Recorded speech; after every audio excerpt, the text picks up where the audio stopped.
kita start ya. Saya akan cerita sedikit ya tentang ini ya, tentang bisnis mualaf dan murtadin ini ya. Seperti yang sering saya singgung-singgung ini ya. Tapi dulu saya kan nggak cerita banyak ya. Sekarang saya mau cerita ya. Ini kita cerita bisnis mualaf dulu ya. Bisnis mualaf itu banyak orang-orang ya yang menjadi mualaf ya 90%. 90% ya karena memang masalah ekonomi, karena dibisniskan. Semua yang saya temui para mualaf-mualaf ini 90% karena masalah ekonomi, yang 10% memang karena kebingungan teologis atau mereka memang karena merasa cocok-cocokan aja karena merasa butuh agama.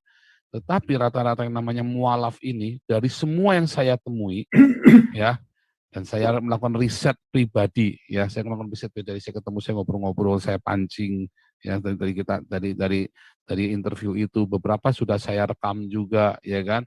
Nah, mereka rata-rata ya punya background dari masalah ekonomi ya. Either itu mereka ingin karir, itu memang mereka tidak punya uang, kere, seperti yang terjadi di Nias atau yang ada di NTT di Soe kemarin ya, yang dikasih uang itu ya, yang bayarin 1.800.000 atau berapa itu ya, dan yang di Nias itu, oh itu hebohnya minta ampun tuh ya, itu bukan rahasia lagi tuh ya. Semua orang dikasih uang 500.000 sampai 1,5 juta untuk bisa jadi mualaf. Nah, jadi teman-teman kalau di Nias itu, wah rugi bener kalau cuma dikasih 500.000, karena kalian ada yang dikasih 1,5 juta tuh. Ya, yang di NTT aja dikasihnya 1,8, ya kan? Ya kan dulu sudah sering saya tampilkan ya, sering saya tampilkan. Tetapi kemudian banyak orang-orang ya yang memang sengaja melakukan ini. Di Papua juga sama ya, di Papua juga sama. Modus dari para orang-orang ini adalah dengan menawarkan sejumlah uang. Wih, serem ya. Dan itu memang terjadi. Nah, itu sudah begitu dari sononya. Jadi memang karena mereka nggak punya uang, kere saking miskinnya, ya kan? Dan atau dimiskinkan oleh pemerintah setempat. Oh, itu sudah bukan rahasia umum lagi yang di Irian itu ya, di Papua. Bahkan ada beberapa orang yang diberangkatkan, diiming-imingi mau disekolahkan, lalu sampai di Jawa dimasukkannya ke pesantren.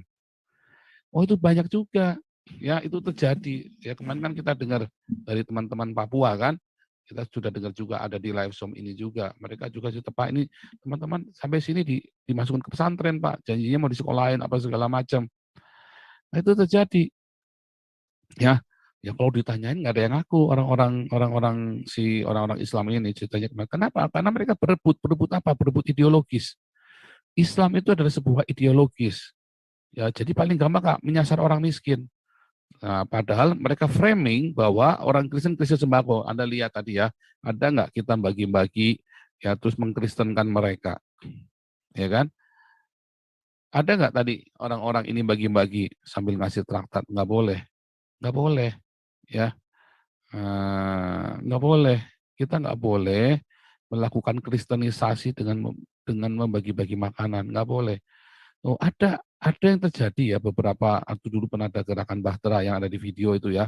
Dia sambil bagi-bagi, terus dia sambil ada yang itu ya. Nah, itu tidak baik, nggak boleh ya. Terus ada gerakan lagi yang saya nggak tahu, ada videonya ya, orang bagi-bagi mobil terus sambil kasih traktat, sambil bagi nasi sambil kasih traktat, itu nggak boleh ya, itu nggak boleh. Tetapi kalau orang Islam ini terang-terangan ya, dia sengaja memang memualafkan dengan ngasih uang ya. Wah, itu sudah bukan rahasia lagi. Itu satu. Jadi ini rahasia, bukan rahasia. Yang saya ceritakan ini sudah umum, ya sudah umum.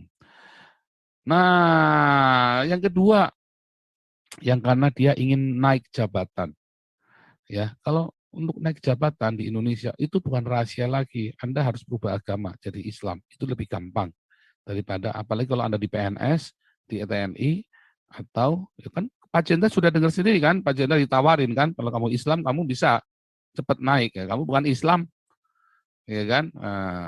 Ribet pokoknya. Wah, itu taruhannya banyak itu. Setia Novanto pun begitu dia mau nyalon ketua DPR, dia rubah agama jadi Islam dulu kan. Ingat nggak Setia Novanto itu dulu? Sama, Angelina Sondak juga sama. Ya kan, dia jadi mualaf dulu, langsung dia bisa masuk tuh. Ya kan, karirnya langsung moncer. Iya, Setia Novanto dulu Katolik. Dia donatur di gereja Katolik kalau nggak salah, Setia Novanto itu salah satu donaturnya juga. Memang caranya begitu.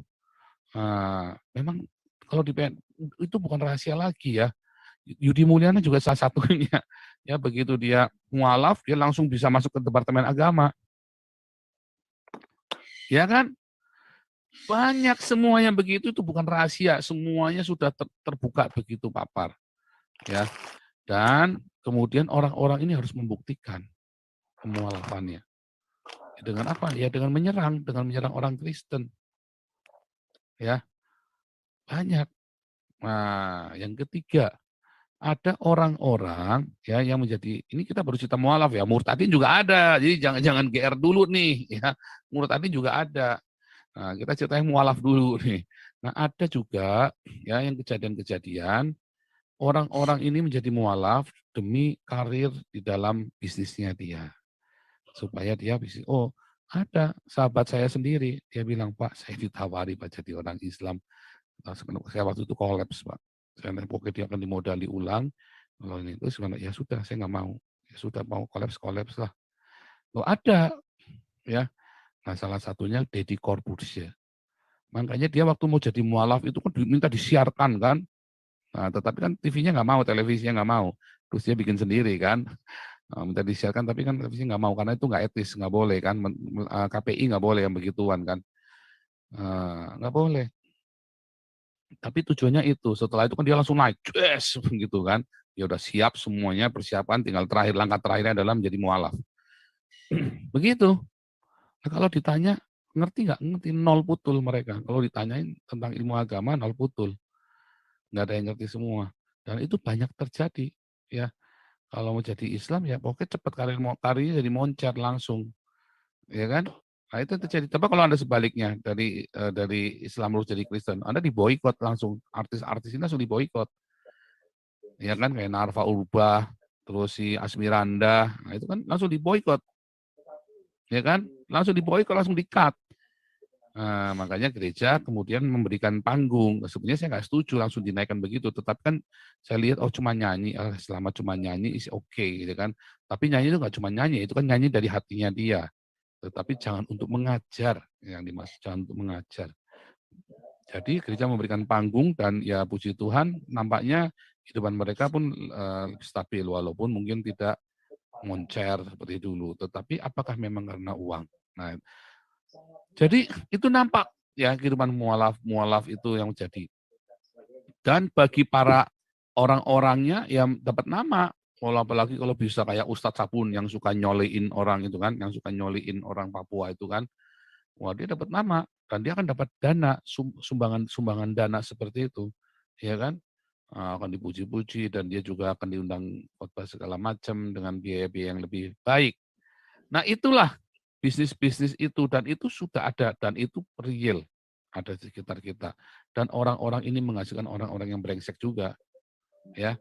Ya kelihatan ya contohnya Moko Ginta, Irina Handono, ya kan orang-orang brengsek semua hasilnya kan, ya kan.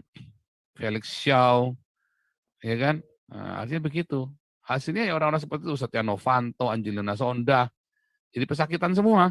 Jadi orang-orang nggak jelas semua. Hani Christian udah jelas, ya dia kolaps, dia kepahitan, dia pindah agama.